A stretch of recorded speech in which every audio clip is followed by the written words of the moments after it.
Undisputed, the Mexican Monster Pack out now. Boxing King Media, Tyrone McKenna, and I never ever thought I'd introduce somebody on a Zoom interview from Palestine. Yeah, You I make know. It's not a lot of people who would come during these times, but I have a friend that owns a gym out here, so he started up a boxing camp, and he asked me to come over and train the kids. So obviously, huge supporter of Palestine, people of Palestine. So I try and do as much as possible, and at that time I had plenty of free time, so I said I would come over for a few weeks and help out. That's pretty remarkable that, obviously you've seen what's going on in the news, even in the last couple of days, we've seen how, they're stopping aid from getting in and people are basically being starved to death. And for you to Yeah, literally, what, 50, 60 miles away from the Gaza border and to be down there, it's yeah. quite commendable that you're going out there doing your bit. Thank you. Well, I don't know what it's we're here is we're in a Ada camp. There's 7,000 people in this camp, and there hasn't been running water here for the last 2 months. So there's a water tap outside the gym. That's the only water tap for the 7,000 people. So you see them every morning coming down to get their the kids coming down to fill their buckets to bring back home, and it's pretty desperate times around here. It's last night there was two young kids, one footballer, 17, 16, were shot and killed. Um, just a neighbouring camp. Um, where there was actually I seen a video where an ambulance was trying to get through to help them, and it was blocked off, and the IDF opened fire just to make sure that they were dead before the ambulance got there. So it kind of, and then even the first night I was here, neighbours of mine got pulled out 4 a.m. in the morning, pulled out of their houses and arrested. So I know Gaza's really, really, really bad. It's really on the high end of the scale, but even here you see some metal stuff. That's crazy, man. I'm gonna get to the boxing, but I'm quite curious about obviously the where you're at right now. One of the things I just picked up there, you said there's one tap Mm, that's on where so many people are getting water from, but you're nowhere near Gaza. You're obviously in an area that's mm. not a war zone. Why is there only one Yeah, tap? yeah. Well, it's yeah. Why is that? Well, it's the top. If you can see here, two things. So most houses have these water tanks on top of their buildings, and that's their water, their reserve water in case their taps go off, which is controlled by Israel, obviously. So Israel has the power to switch off electric, switch off water, and once your water tank, your reserve tank is empty, that's you. You don't have water. The guy that runs the gym, owns the gym. He hasn't had water since I've been here, so he's come around to my house to shower. Um, but yeah, like they just yeah, it's just controlled by Israel, so there's no need for no water to be in this camp, but it's just been shut off. I watched some document. Even this morning, do you know what's ridiculous? Like if you can see down there, I don't know if you can see there, the Yeah. park there yesterday or this morning, the 7, 8 year olds, 7 and 8 year olds were getting a lesson on what to do when if their friend is shot, if someone's shot, them how to take care of them, what to do, who to phone, what happens when gas is thrown at them. I guess it's 7 and 8 year olds back home would be learning to ride bikes, would be learning how to spell their name, and instead they're learning how to fucking treat wounded people, which is fucking mad. I just watched it going, what the fuck, like that's ridiculous. That is crazy. The water. I've watched some documentaries on the water, like being really, really low standard. Have you by any chance tasted the tap water? I'm just curious to know how bad it is. Nah, nah, I haven't because I probably watched the same documentary. But no, I've been told that there's some running water you can't drink, but most of it no, is off limits. So I just buy bottled water, fresh water. Um, as you can see in the background there, you can see over the wall. That's another settler place that's creeping up slowly but surely, getting closer and closer. Yeah, I definitely urge anyone to watch the documentary on BBC iPlayer called "The Settlers" by Louis Theroux. He's made a Yep, yep, yep, yep. Great independent show. documentary which gives you a really good insight into actually what's going on there. And I know this is a boxing channel, and some people may moan why we're not talking boxing, which we will get to, but I think it's very important as humans to highlight the injustice and the things that are going on in the world, especially. 100%. And one of the things I want to do here as well, you're out there in a gym helping out some kids, keeping the morale up. There is like going to be a link if people want to support the charity Yeah. that supports the gym that Tyrone's at. I'm going to have the link pinned in the comments, Well, and any donations will this be really welcome. this center is invaluable. These people, like, there's 7,000. I think there's over 1,000, well over 1,000 kids that come to the center daily, and they're learning everything. They're learning how to plant vegetables, to grow vegetables and fruit. They're learning how to make paper. They're doing photography courses. There's boxing classes. There's circus. There's football center over there. You can't see it, but there's a football pitch over there. They're learning absolutely everything, and this is the only thing I would say that brings the kids joy. To see their faces coming in this kind of place, it's invaluable, especially what's going through How far are you from Jerusalem, Tyrone? today. I'm getting emotional talking about this. No, I can imagine, bro. I definitely respect the fact. I know it's not the first time you've been there. I know you've been there before. So I definitely respect the fact that Yeah. you put yourself on the line. You've got a family, you've got kids and a missus at home, but you're out there trying to support a cause. You're not just talking about it. That's the thing. See, I can talk all day about anime. What's even it's talking about kids? Because I have two kids myself. It's hard. Sorry. No, it's all right, man. I understand. Sorry. Go ahead. Yeah. So, Go but ahead. I respect that, man. I genuinely respect that. I think people hopefully can see through what you're doing and hopefully support your cause. Um, and then when are you back? Is it 2, 3 weeks you're there for? Yeah. Uh, Back into. I was actually going to extend my time here, but but I just got real. Just got asked to fight soon, so I need to get back into the training camp. I'm obviously training out here as well myself, but it's hard when all day I'm training kids. So by the time it's my turn to train, I'm ballocks. So I need to get back home and just I don't know what I'm going to do, but I've got about 6 or 7 weeks to my fight. So it should be released in the next couple of days. But honestly, see, as I said before, like the money donated is vital. Like this gym is and this center is self-funded. It's only going for through donations. So it's vital to get this to get the money in. I mean, they reach a quota every year to pay staff, to pay for all for the building and all that shit. So to get the money over here is it's vital. And the kids, you don't know how happy these kids are for what they're going through. It's crazy. They come in with smiles in their face every single day. Plate the nicest kid you'll ever meet, and stuff that they're going through is it's insane that they've even got a smile on their face. I mean, and even me coming over here, they probably not only even know who I am. They don't even know about boxing, but they're buzzing to see an outsider, see a foreigner coming over to help them out. And yeah, it's just it's an this center is an unbelievable place for all these kids, and it's needed to stay open. Yeah, well, I generally hope, God blesses you with more success with regards to what you're highlighting out there as well.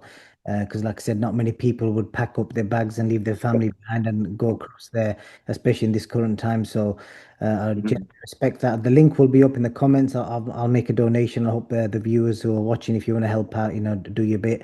And I just heard that you said you're going to be coming back into boxing, Tyrone. I thought you was done. Yeah, Tyrone's never done. I'm never fucking done. Um, I just love it too much. Like as I said, once I retired at one time, I just realized how much I love boxing, and I just want to keep it going for as long as possible. I'm not stupid. I'm not going to be taking dumb fights that I'm going to get hurt in. I'm just doing it for the passion, for the love. I still love boxing. I still love training. I still love being fit and healthy. So yeah, as long as it's the right fight, then I'm there. And this one that I've got match, which will be announced in the next few days, I'd say. It's the right kind of fight for me, and I'm excited about it. Did you watch the Dubois Usyk fight? Because it was over here, I couldn't get on to the stream. It's zone up. Yeah, so unfortunately, I just could watch the highlights. And Music is an animal. He deserves to be pound for pound number one. He cleaned up at cruiserweight and he went up and he cleaned up at heavyweight and he's done it in a fashion that I think is very, very rare to see anyone do. He isn't only beaten people, he's going around the world and beating them. Most people become champion and then they set up camp at home. And he hasn't. He has travelled to literally every single place but his home to fight these kind of fights. And he's done it in spectacular fashion. So he's in my books pound for pound number one, and probably one of the pound for pound best ever, I would say. I don't know if you can draw any comparisons to when you've had your losses and how people maybe turned on you, but obviously on a crazy scale, Daniel Dubois had a lot of heat going his way. He's Yeah, seen that. a lot of boxers saying he's quit, and obviously a lot of heat, but towards his training team, and obviously they were on a big And the three, parties and all. yeah, three fight. Yeah, but listen, but if he went out and won there, what would they be saying? Like they wouldn't be complaining about all that stuff just because he was outboxed and he beat by an absolute unbelievable fighter. Um, that's beat him before. So like it wasn't like it was a big shock or surprise. So it just shows you the class that Usyk is. He's unbelievable. I don't think if preparation went any different from the what it would have went any other way. It's just Usyk's on a new level, a different level than every other fighter on the planet at the minute. And yeah, I don't think any of that. I don't think Daniel would the watch should take any into consideration or think dwell on it too much because I'm sure his next fight he'll do a demolition job again. He's a lethal fighter. He hits hard. He had an unbelievable performance against AJ, who's one of the best in the world at that weight. So it shows you the class that he is. It's just Usyk's a different class. What is the uh, the I was going to say the fight between Jack Catterall and Harlem Eubank. I never spoke to you beforehand. Who did you had picking to win that, and what did you make of the ending? You know what? I had just going by my two fights with them. I was like, right, Harlem, I think. But then when I reflect back on it, like I fought Harlem when I'm 35 and past it. I fought Jack when I was at the top of my game. So it was two completely different Tyrone McKennas that fought them two. So it was hard to choose, but I was leaning towards Harlem just being so sharp and having great footwork. And I think Jack sometimes struggles with footwork and speed. But I think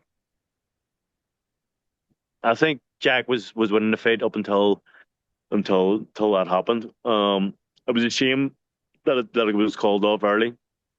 I would like to have seen it because I seen Harlem Eubank saying that he planned on turning the gears later on, so it would have been interesting to see if that actually would have happened. But it was a very cagey fight. It was a fight that I knew was going to happen, be a cagey and not as exciting as everyone thought it would be.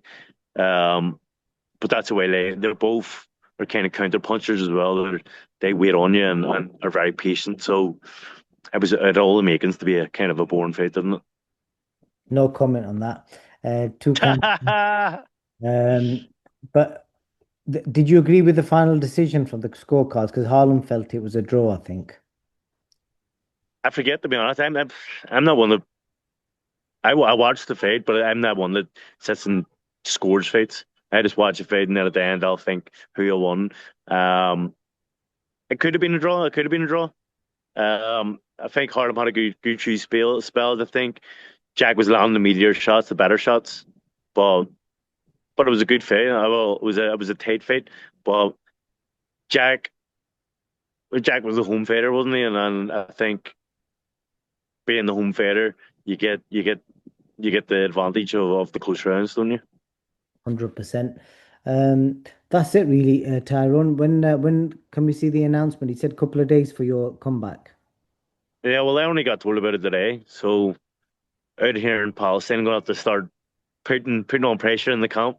But yeah, I'd say in the next at least it'll be announced before I come home anyway, and then I'll be doing as much as possible here. I was training before we came out here, and I'll be training with the kids now. And then when it's once I get home, I'll really step up training camp. But yeah, in the next few days, you'll hear hopefully a bit of news. Big show. I'm sure you can guess what show it is. Yeah. So yeah, so it's exciting to be on a kind of show like that. Um, What, just yeah, curious, Tara, how far are you from like Jerusalem and Bethlehem and them sort of places? I'm in Bethlehem at the minute. Okay. So I had to say actually very close to getting in this place. You're in the town where Jesus was born, yeah? Yeah. But I came over through Jordan. So I came over the long way. It took me 28 or 29 hours to get here. Um, but I was very close to not getting in. I got the the customs at the border, and I was going through customs, and I got through the first person. She was asking a lot of questions why I'm here, and I said I'm going to Jerusalem, and it's a you're allowed to go to Jerusalem, you're not allowed to go to Bethlehem. So I said, well, I was going to Jerusalem, and then got past her, and then I got past another person. Then I was walking onto the bus out of customs, walking onto the bus. I just feel like someone grabbed my shoulder and it's a cop. So I get back in and bring her suitcases, and I was like, "That's me getting sent home to fuck." And they questioned me for about a half an hour. They were very suspicious about why I had so much boxing gear with me. I was like 15 ropes and 15 bandages and gum shields, and I had my boxing belt with me and all. And they're like, "Why do you have so much? Have you only coming over for a couple of weeks?" But explained them we're going to training camp for kids and stuff. And I got out. I got through. But I was very worried I was going to get sent back after 27 hours, 28 hours of traveling.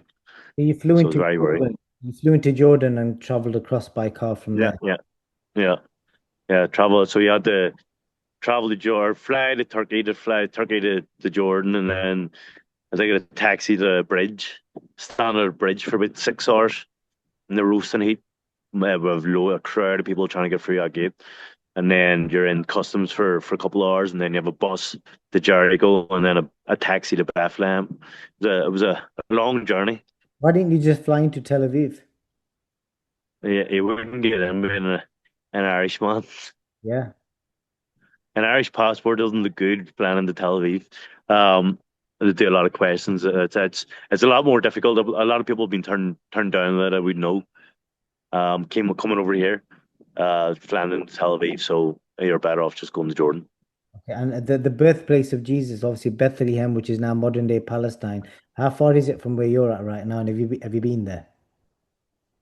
When I went to Palestine a few years ago. I went there. But right now I'm just flat out training the kids all day, every day. Like there's like five different groups of kids that I train, and I have to train myself, and then I have to go home and do all the programs for the next day. So I don't even have a minute to even see anywhere but AIDA camp. So Mm. I've just been floating about AIDA camp. Okay. And that is what, 10, 15 minutes from where you're at? Like, what we always see on the news, that Al-Aqsa, the goal. Well, camp A, that's where I'm staying. I'm staying in the refugee camp with them all. And it's literally you can probably see my house from here. It's just like literally up that street. It's from the gym, so it's pretty good location for me to hit the gym. Good stuff. Um, Absolute pleasure, mate. And again, like I said, the link will be in the comments if anybody wants to support Tyrone's cause over there yeah, in Palestine, helping the refugees and the young kids who are, looking at a bleak future and trying to put some positivity back into and the. there's some cracking boxers in there too. Like there's some that I've really been surprised by. They don't have proper gyms. There's no ring in this place.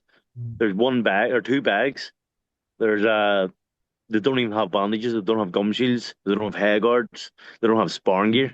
They're sparring with 12-ounce gloves. Um, and there's some cracking boxers here. There's some really good ones. Some that be I would back to win titles in pro. I mean, there's some really good talent in here, and it's mad to see that there's that good a talent when there's limited facilities. Well, credit to you for giving them some hope, mate. Appreciate you coming on and thank you for that bit of insight into your boxing journey and Hmm also the work that you're doing outside boxing. Yep, 100%, no worries. And thank you for having the interview and putting up the link and stuff. My pleasure. Undisputed, the Mexican Monster Pack out now.